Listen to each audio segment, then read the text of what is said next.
Today's video is part 2 of a 2-part series about breaking down Raleigh. These 2 videos break down all the different sections of Raleigh, helping you understand what housing and amenities and culture is available in each one. In part 1, I covered the area known as Inside the Beltline, Downtown Raleigh, West Raleigh, East Raleigh, and South Raleigh. In today's video, I'm covering North Hills and Midtown, North Raleigh, Northeast Raleigh, Northwest Raleigh, and Falls Lake area.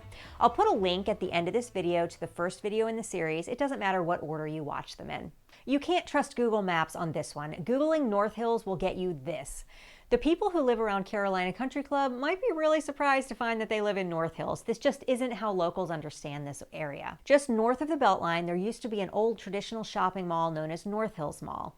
It was surrounded by homes built in the 60s and 70s. It was just your normal suburban outside the city residential area. The homes built around the mall, North Hills Park and the North Hills Club, are what people typically mean when they refer to North Hills. But a handful of years ago, a local developer decided to take a chance on rehabbing the old mall. What he ended up doing was beginning the rehab on an entire section of the city. The North Hills Mall was turned into an open-air shopping and dining destination, and this started a trend toward denser development in the area. Today, some parts of the area known as North Hills are being rebranded as part of Midtown, sometimes to the consternation of the residents. The plans for Midtown focus on creating a more walkable, city-like area with mixed-use developments like this one that puts residential above retail space while mixing in various commercial real estate. There's a waterfront park in the works, as well as pedestrian bridges that'll connect areas to the north of I-440 with areas to the south. The significantly denser development probably warrants the rebranding, and while the city has drawn concrete lines around the area now known as Midtown, I suspect that Midtown and North Hills will be used interchangeably by many people for years to come. Within this North Hills Midtown area, single-family homes currently range from $2.5 million to a low $382,000, but the median sits just under $700,000. For an even $500,000, you'd be looking at a home like this one.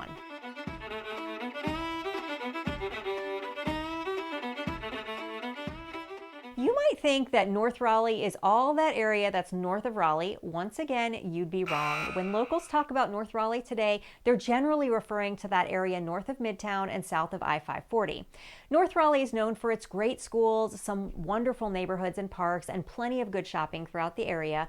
One popular place to get outside is Shelley Lake Park. There's a greenway that runs all the way around the lake, and it actually starts in North Hills and extends all the way through North Raleigh, almost to the 540 loop. North Ridge is a country club neighborhood that takes up a pretty large part of this area, as you can see on the map, but when you're looking for a neighborhood, just know that in general in the Raleigh area, there are often more smaller neighborhoods that are not part of the big planned communities, but they kind of feel like they are. You can see that here in the North Ridge area. Tealbriar, Woodstream, Inverary, these are all smaller pocket type neighborhoods around North Ridge, but they all feel like they're part of the same thing. And while North Ridge tends to be pricier, you can find all kinds of price points around here. One popular shopping center in North Raleigh is Lafayette Village. It was designed to feel like an old world European village, and it's really quaint. There are restaurants, and they often have pop-up events that happen here, like on the 4th Sunday of every month, they'll have an outdoor market for local artists. If you want to live in North Raleigh, the median price point for currently listed homes is around $475,000, and for that price, you can try to get into something like this 2,600 square foot split foyer.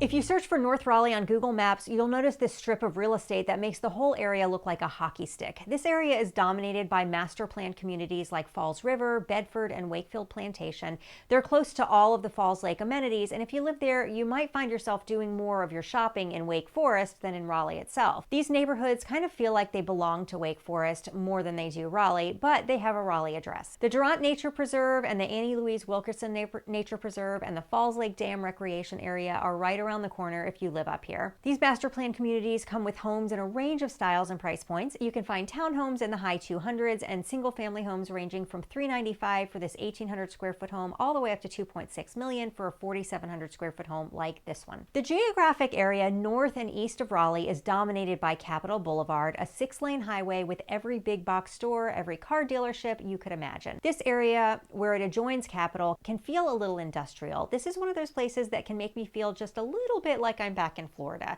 It's wider than most of our roads, and this is one of the heavier traffic roads as people commute out of the city and up to Wake Forest or vice versa. But this corner of Northeast Raleigh is where some of the Midtown development is taking place. It's getting some serious investment in infrastructure because the location and proximity to downtown are phenomenal. If you live in Northeast Raleigh, you've got Costco and Trader Joe's at this intersection. What else do you need to know when you know where those two stores are? Google tells us that this area is part of North Hills, but nobody around here thinks that Costco is in North Hills. And the Midtown Exchange is a $1 billion world-class development going in right here. The Exchange is going to have office space, 7 acres of green space, shopping, a water feature. It's going to tie into the existing city's greenway system, and there's going to be 1,275 apartments, townhomes, and condos.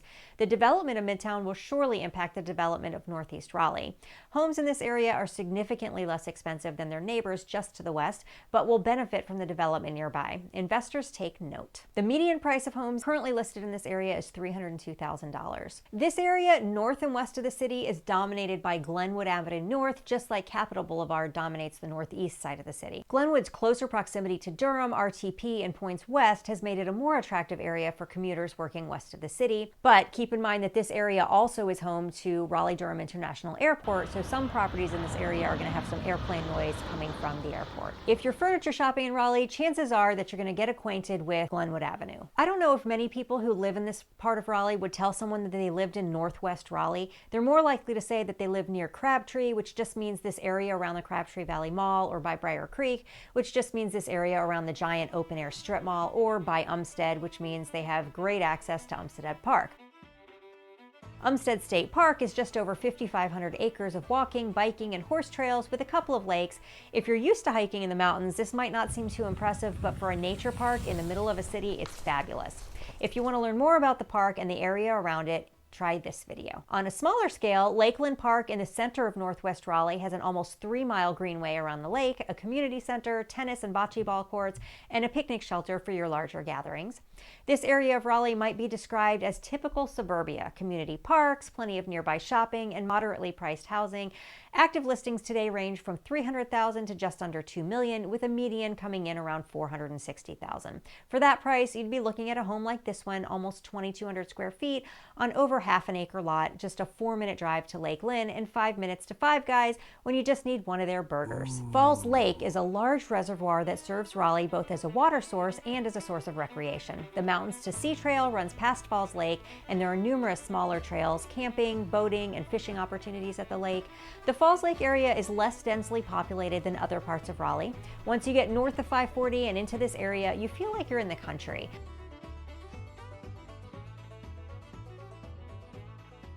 While South Raleigh was and is farmed, and there are still lots of open fields to give you a view of the countryside, the area around Falls Lake tends to be heavily wooded and has a much more rolling topography, which is why they built the lake here in the first place. You won't find much commercial or industrial development around here in order to protect the water supply, so if you live in the Falls Lake area, you're going to have to drive a little bit more to get to your shopping. Homes in this area tend to sit on larger lots, and they tend more often than not to fall into the luxury category. The average square footage of homes in the area currently on the market is over 5,000 square feet, with a median home price of $975,000, but an average home price of almost $1.5 million. If gated or semi-private luxury communities set away from the hustle and bustle of the city is what you're looking for, the area between Raleigh and Falls Lake is probably going to be a great fit for you. If your budget allows it, this contemporary estate on a little over 2 acres with 7,700 square feet could be yours for just under $3 million. You can find the first video in this series right here, and thanks for watching.